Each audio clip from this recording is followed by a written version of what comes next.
What would a BMW be without a crackle tune?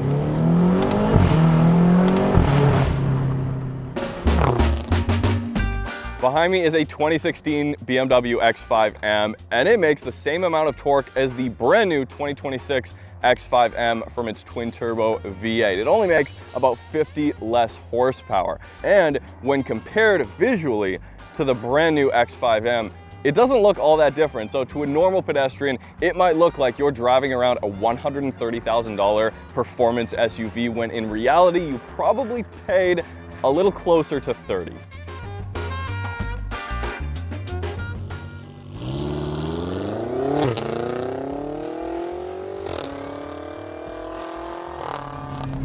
All right, as far as depreciated luxury European automobiles go, this is one of the lesser degenerate options. You could go with a twin-turbo V12 S65 AMG. You could even get a W12 Bentley Continental GT for a lot less money than $35,000 right now, which is beyond insane. But as far as kind of a practical solution, this second generation X5M kind of checks a lot of the boxes, especially because this twin-turbo 4.4 liter V8 at the time had already been proven in the F10 M5, and just after this, or around the same time, in the F90 M5 with a lot of improvements. So this was kind of sandwiched in the middle, and it got a lot of those improvements that were later continually evolved with the F90, but 567 horsepower, 553 pound-feet of torque, the same amount of torque as the brand new X5M has, but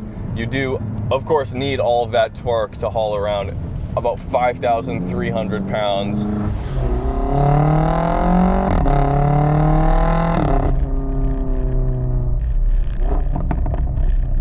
An argument could be made that they didn't make the F10 M5 and the F90 M5 in estate versions, in a wagon form, right? So, hey, honey, this is a hatchback, and yeah, it's got the same twin-turbo V8, but we don't need to pay attention to that. We were gonna get an M anyways. This one's just a little bit more practical.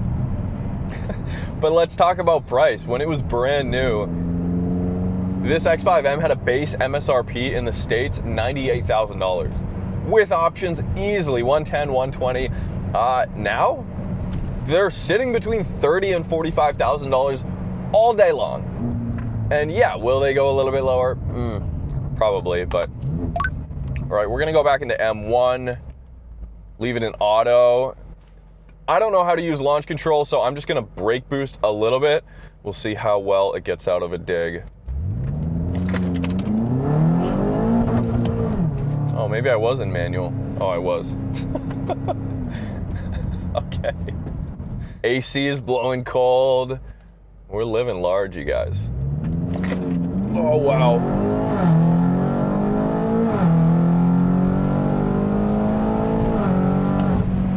Above all, it is just smooth. It is unbelievable how quickly it puts down the torque out of a dig. 325s in the back, 285s in the front. That helps. Drama-free. Zero drama, you guys.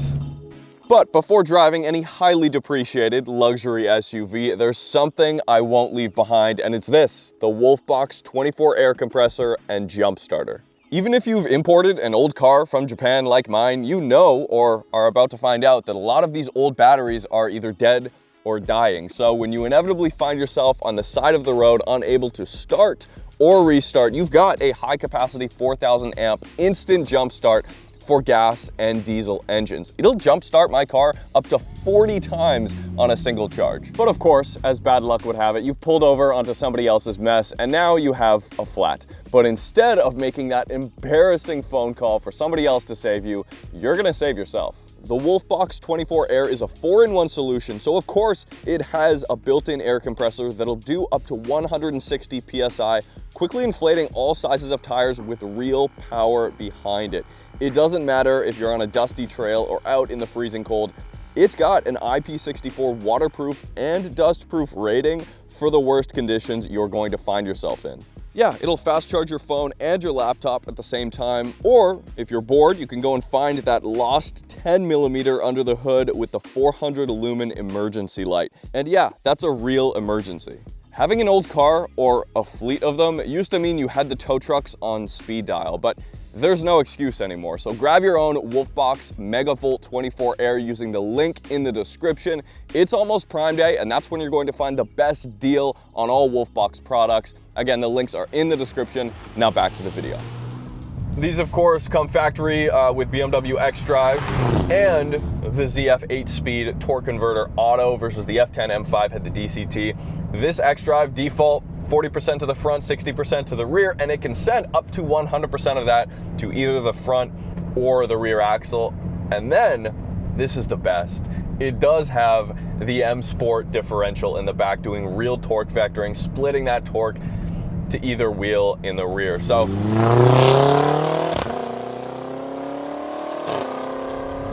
this one has been modified. It's got catless downpipes, and it also has a tune. I mean, the screen here, iDrive is showing me the amount of torque I'm making in real time.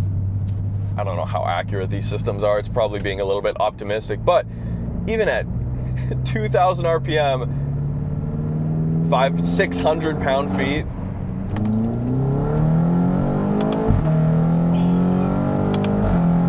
this ZF is tuned amazing to shift this quickly. Now, I don't know if the owner of this car, Tyson, has a transmission tune as well, but what? Come on, this may as well be a dual clutch. I'm not exaggerating. All right. I mean, you huck it into a corner there, you can feel the brakes grabbing just a little bit to try and crush that understeer before it completely kills the experience. I mean, does it feel heavy? Yeah, it's so heavy, and it feels it. It's very tough to hide that, but it's doing a really good job. I mean, the lack of body roll is concerning.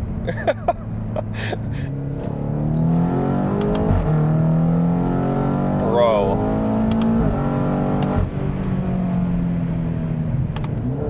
That's insane. It feels like it pulls harder in fourth gear than it does in third gear.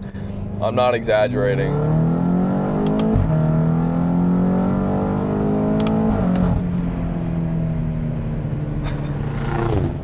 Typical heavy M steering, great visibility, especially of the burning oil that I'm seeing in the rearview mirror here. I have a suspicion these turbos are on their way out.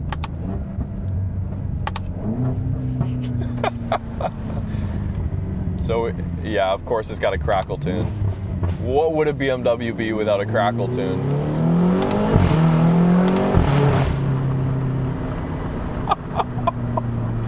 It doesn't sound like what I expected it to sound like. It could definitely sound better. The owner of this car suspects it just needs like an X pipe or something to change up the design of the exhaust.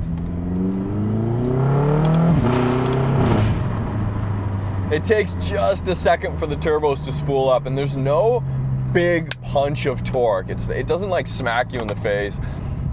And BMW obviously did a lot in engineering with the hot V mounted turbos in the middle of the engine. To make that happen, they wanted it to just be as smooth as possible. There's just a wall of torque that's inescapable. Anywhere in the power band, you can just mat it. And that's why you buy a twin turbo V8 X5 like this. It's such a contradiction. You're trying to make a massive 5,300 pound SUV into some kind of performer. As a daily, you still want this to be a kind of comfortable place to be. And even here on H&R lowering springs, this one's still really comfortable, even with, as well, the optional 21-inch M Sport Performance wheels here. Still rides really well. And the X5M here, the second generation, had a much simpler setup than, I don't know, a Cayenne Turbo S, the second gen Cayenne Turbo S, which brand new, standard, had carbon ceramic brakes. Those are gonna be so incredibly expensive to fix in all four corners. Not only that, but the Cayenne Turbo S had air suspension, all four corners, and it was integrated into the adaptive suspension in a way that made it expensive to repair and replace. All this to say that the X5 has a traditional adaptive suspension, adaptive dampers in the front, coil springs, and then in the back, it does have air suspension, but that air suspension is mostly there to just keep it leveled if you have cargo in the back, because it's a performance SUV. You want it to kind of corner flat and to actually be competent in some way. It doesn't come without cost. The owner of this car has had this for 4 years. This is a very high mileage example too. I'm looking at 174,000 kilometers. He's had basically no issues, but again, this is coming from a car person, an enthusiast who is going to take care of the car, going to be actively doing really good maintenance, doing oil changes at intervals shorter than the manufacturer recommends, and that is kind of what's required if you want to avoid what I've heard is premature rod bearing failure. This is not anything new, you guys. All the way back to the E90 M3, the V10 M5s, E60s, they all kind of had similar issues, and there are more than one, more than two, more than a few of these and the M5s with the same engine that have come up on auction sites already having had the engine replaced. Compared to the competition, all of these other performance 550 to 570 horsepower SUVs at the time, they're all kind of sitting at the exact same price right now. They're all between $30,000 and $40,000 USD. It doesn't matter if it's a Range Rover Sport SVR with the supercharged 5-liter V8. It doesn't matter if it's an ML63 AMG or a Cayenne Turbo S. They're all right around that price point. At the end of the day, I would probably put my money on Mercedes to be a little bit more reliable, the ML63 specifically, than this, but I really don't have the data. I don't have the data. Just as long as you keep up your maintenance, you're probably fine. I mean, while we're stuck behind traffic, a big question is, has the interior held up really all that well? It's only been 10 years. That's, to me, this is still a new car. It's got a heads-up display. This is the best gauge cluster. Okay, I was gonna say that BMW's ever made, but definitely this is up there. This is the best modern M gauge cluster, and all the materials have held up so well. I mean, Alcantara headliner. I mean, it's not falling down, it's not sagging. This one looks like it has every option in the book. It's got carbon everywhere, leather, Harman Kardon. Okay, iDrive, does it have Android Auto or Apple CarPlay? No. Is that a pain to kind of get up to date if you want to add that in the aftermarket? Yeah, that's kind of annoying to do, but it can be done. The interiors in these cars are, yeah, they're a little bit busy. There's a lot going on. We've got individual buttons down here for traction control, your damper settings, of course, adaptive dampers here, hill descent control. I mean, guys, AC blowing super cold. This one's got cooled seats. Okay. It doesn't really feel as ridiculous as I expected it to be. It's composed. It's not acting up in any way. It's banging off shifts like so quickly. I guess another small downside of this is you really do have to be going fast to fully appreciate what you've bought. For even half of what this cost, $15,000 all day long, you can get a diesel X5, you could get the down-tuned twin-turbo V8 that still makes like 450 horsepower. So there are options that you could still enjoy at like a moderate pace. Okay, yeah, I've gone through a quarter tank, so we're gonna cut the video off there. Thank you guys for watching. Do I think you should buy a highly depreciated used X5M? Proceed with caution. My heart says yes. As a driving experience, this has just aged so brilliantly. It hasn't really aged at all.